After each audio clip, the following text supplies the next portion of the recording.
오늘 말씀은 요한복음 12장 1절부터 11절까지입니다. 요한복음 12장 1절부터 11절까지입니다.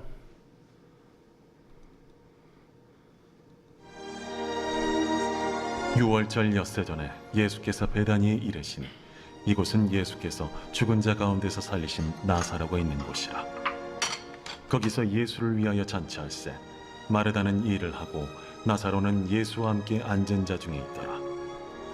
마리아는 지극히 비싼 향유 곧 순전한 나드 한 근을 가져다가 예수의 발에 붓고 자기 머리털로 그의 발을 닦으니 향유 냄새가 집에 가득하더라. 제자 중 하나로서 예수를 잡아줄 가룟 유다가 말하되, 이 향유를 어찌하여 300데나리온에 팔아 가난한 자들에게 주지 아니하였느냐? 이렇게 말함은 가난한 자들을 생각함이 아니요 그는 도둑이라. 돈꾀를 맞고 거기 넣는 것을 훔쳐가미러라. 그를 가만두어 나의 장래할 날을 위하여 그것을 간직하게 하라. 가난한 자들은 항상 너희와 함께 있거니와 나는 항상 있지 아니하리라. 유대인의 큰 무리가 예수께서 여기 계신 줄을 알고 오니 이는 예수만 보기 위함이 아니요 죽은 자 가운데서 살리신 나사로도 보려 함이러라. 대제사장들이 나사로까지 죽이려고 모의하니 나사로 때문에 많은 유대인이 가서 예수를 믿음이러라. 아멘. 시간과 재물은요, 우리의 믿음을 가늠해보는 시금석입니다. 사람은 자기가 중요하다고 생각하는 것에 시간과 재물을 사용합니다. 본문에 등장하는 마리아와 가룟 유다는 재물에 대해 상반된 마음을 드러내지요. 마리아와 가룟 유다에게서 우리가 배워야 할 재물에 대한 교훈은 무엇일까요? 어린 자녀가 아플 때 부모는요, 어찌할 바를 모릅니다. 어제도 8살 아이의 참혹한 죽음에 온 나라가 큰 슬픔에 쌓였는데요. 부모들의 마음이 다 그렇죠. 아이가 아프면 내가 대신 아팠으면 좋겠다. 아이가 그런 비극을 당하면 내가 그런 비극을 당하는 게 더 나은데, 이런 생각이 간절해지죠. 사랑이 그렇습니다. 사랑하기 때문에 아픔도 대신 짊어지고 싶어하고 귀한 것을 아낌없이 내어줄 수 있는 것이죠. 마리아는 예수님께 자기의 가장 소중한 향유를 부어드렸습니다. 마리아에게 그 향유는 값비싼 보물이자 전 재산이었지만 예수님이 더 소중한 분이었기에 망설임 없이 드릴 수 있었던 것이죠. 당시 유대인 사회에는요, 시기와 음모, 거짓으로 가득한 종교인들이 다스리고 있었습니다. 그런 암울한 시대에는 세상의 악한 논리에 굴복하였다는 가룟 유다와 같은 자들과 또 세상은 이해하지 못하지만 예수님만을 따르려는 마리아 같은 신앙인이 함께 나타나기 마련입니다. 대제사장과 바리새인들을 잠시 피하셨던 예수님이 나사로의 집을 방문하십니다. 그날은 주님이 순환당하시는 유월절을 엿새 앞둔 시점이었습니다. 그날 나사로의 집에서 주님을 위한 잔치가 벌어졌습니다. 예수님은 이제 유월절 어린 양으로서 당하실 희생을 준비하시기 위해 부활의 증인인 나사로, 마리아, 마르다의 집에서 열린 잔치에 참석하시죠. 이것은 예수님을 믿고 부활할 자들이 주님과 함께 먹고 마실 것을 미리 보여주는 영광의 식사였습니다. 이때 마리아가요, 순전한 나드 한 근을 예수님 발에 붓고 자기 머리털로 닦아 온 집에 이 향기가 퍼져나갑니다. 이것은 죽은 나사로의 시신에서 나던 악취가 예수님에 의해서 영광의 향기로 변했음을 의미하는 동시에 마리아 역시 자기 생명을 예수님께 드리겠다고 결단하는 행동이었죠. 이 세 남매의 모습은 예수님께 영생을 얻은 자들이 주님께 헌신해서 세상 가운데서 영광의 향기를 퍼뜨릴 것을 미리 나타냅니다.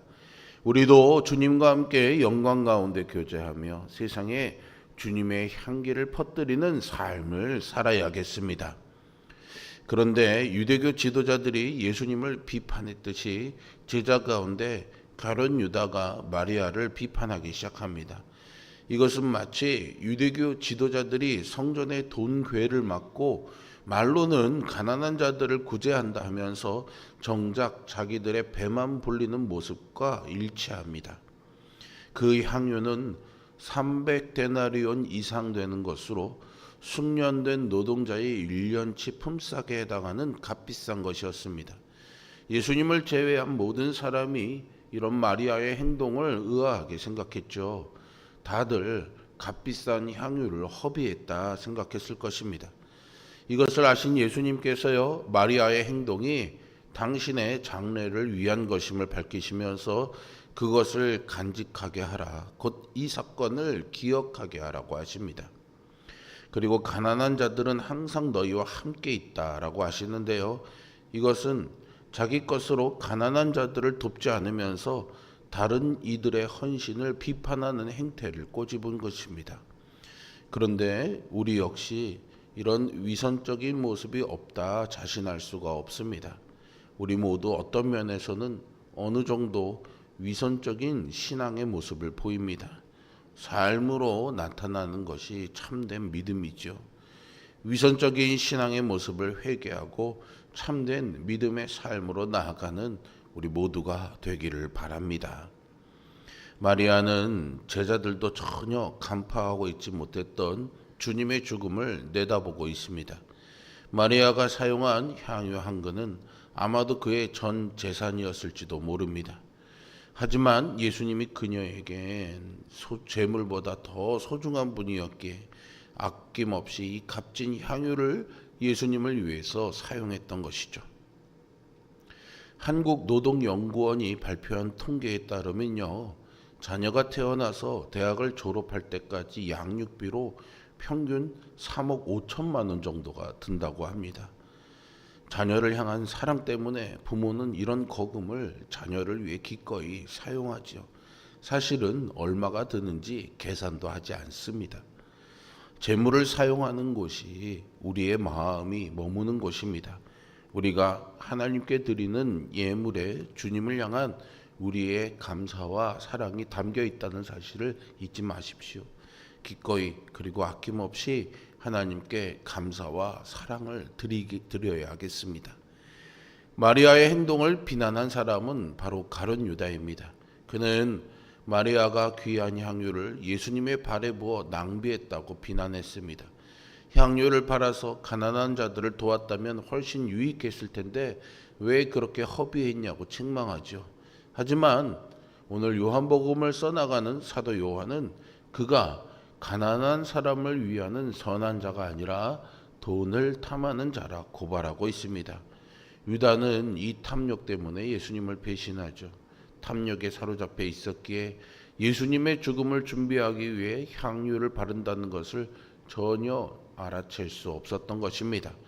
아마도 가룟 유다는 마리아를 꾸짖지 않으시는 예수님에게도 불만이 있었을 것입니다. 재물에 대한 욕심은 예수님과의 관계를 회방하는 심각한 요소입니다. 부자 청년이 예수님을 찾아와서 영생을 얻는 비결을 여쭈었습니다. 그는 사람들이 부러워할 만한 모든 것을 갖추었죠. 부자 청년임에도 삶은 반듯했고요. 하나님의 계명을 지키려고 노력했습니다. 뭐 하나 빠지는 것이 없었죠. 인간적으로나 종교적으로나 모든 것을 갖춘 매력적인 인물이었습니다. 그런데 예수님이 재물에 대한 그의 마음속 욕심에 대해서 도전하시자 근심하며 떠나갔죠. 그는 사실은 하나님보다 재물을 더 사랑한 사람이었습니다. 하나님은 이렇게 우리의 마음을 꿰뚫어 보시는 분이십니다. 그분은 돈에 대한 우리의 욕심을 다 알고 계십니다. 욕심을 비워야 우리는 예수님을 깊이 사랑할 수 있습니다. 마음을 비우고 주님을 향한 사랑으로 그 빈 마음을 채워가는 은혜가 우리 모두에게 있기를 간절히 소망합니다. 마리아와 가룟 유다는 재물을 통해서 서로 다른 마음을 드러냈습니다. 마리아는 예수님을 향한 사랑을 보여주었고요. 가룟 유다는 탐욕을 드러내지요. 이처럼 재물은 우리의 마음을 담아내는 수단이 되기도 합니다. 우리가 가지고 있는 재물의 주인은 하나님이시라는 것을 잊지 마십시오. 그러므로 하나님이 맡겨주신 재물로 하나님을 영화롭게 하는 삶을 사시기를 바랍니다. 9절에 보시면 유대인의 큰 무리가 예수님뿐만이 아니라 나사로도 보려고 몰려들었습니다. 이것은 예수님을 믿음으로 영생을 소유한 자들이 그분과 함께 교제하는 삶을 통해 세상 가운데서 부활과 영생의 증인으로 살아간다는 사실을 알게 합니다. 그러나 대제사장과 서기관 등 위선적인 종교인들은 나사로 때문에 많은 유대인들이 떨어져 나가 예수님을 믿는다는 이유로 예수님은 물론이고 나사로까지도 죽이려고 하죠. 이것은 저들이 관심을 가지고 있는 것은 진리, 부활, 영생이 아니라 자신들의 기득권을 유지하는 데 있음을 잘 보여줍니다. 이들은 무리가 자기들을 떠나는 것에 개의치 않으셨던 예수님과는 완전히 상반되죠. 하나님의 역사를 인정하고 기뻐하는 것이 참된 신앙입니다. 우리는 말로만 하나님을 섬기면서 실제로는 이기적인 욕망을 채우는 위선자들의 악취가 진동하는 가운데 마리아의 헌신의 향기가 퍼져나가는 것을 주목해야 됩니다. 주님을 믿음으로 영생을 얻은 자로서 주님과 함께하는 잔치를 베풀고 주님과 함께 먹고 마시며 그리스도를 아는 향기를 나타내야 합니다. 우리 모두가 마리아와 같이 세상에 그 향기를 바라며 하나님의 영광을 드러낼 수 있기를 바랍니다. 주님을 향한 진정한 사랑은 우리에게 가장 소중한 것을 아낌없이 드릴 수 있는 힘을 줍니다. 우리가 신앙의 우선순위를 지킬 때 주님과의 깊은 관계가 우리의 삶을 풍성하게 하고 이웃을 돌아보게 할 것입니다. 오늘도 그 사랑과 헌신으로 주님께 나아가 주님의 은혜 가운데 살아갈 수 있기를 주님의 이름으로 축복합니다. 기도하겠습니다. 우리를 위하여 독생자를 내어주신 아버지 하나님, 또한 우리와 함께 하시며 우리의 모든 인생사의 고달픔과 고통을 아시며 우리를 위로하시고 영원한 생명의 보장이 되어주신 예수님을 찬양합니다. 우리가 받은 은혜들을 헤아려 보면서 우리도 세상 사람들이 보지 못하는 마리아와 같은 시선을 갖게 하여 주시고 주님을 위하여 우리의 것을 내어놓는 것을 아까워하지 말고 귀한 것을 드림으로 더 귀한 것을 받는 은혜가 있음을 기억하며 살아가는 그런 삶이 되게 하여 주시옵소서.